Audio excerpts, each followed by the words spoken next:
আসসালামু আলাইকুম এভরিওয়ান, সবাই তোমরা কেমন আছো? আশা করি সবাই ভালো আছো। আলহামদুলিল্লাহ, আমিও তোমাদের দোয়ায় ভালো আছি। আমি আগের একটা ভিডিওতে বলেছিলাম যে আমি নতুন ব্লগ নিয়ে আসছি তোমাদের মাঝে। তো এটাই হচ্ছে আমার ফার্স্ট ব্লগ। জানি না কেমন হয়েছে, কিন্তু চেষ্টা করেছি নিজের তরফ থেকে, কারণ তোমাদের সাপোর্ট ছাড়া সত্যি আগানো পসিবল হচ্ছে না আমার জন্য। তোমরা যদি পাশে থাকো, ইনশাআল্লাহ এর থেকে ভালো ব্লগ তোমরা পাবে ভিডিওতে। আজকে বলো তো আমরা কোথায় যাচ্ছি? গেস করো।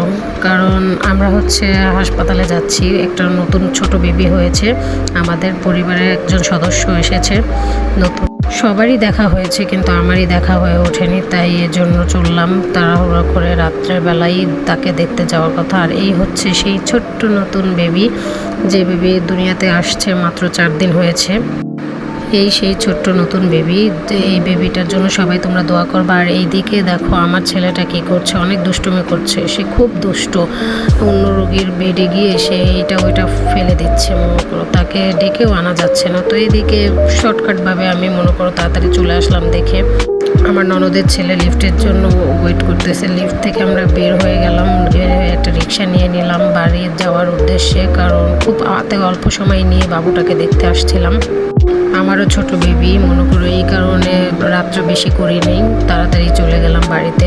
তো রাত্রের ওয়েদারটা জোশ ছিল। এরকম ওয়েদারে বেরোতে কার না মন চায়?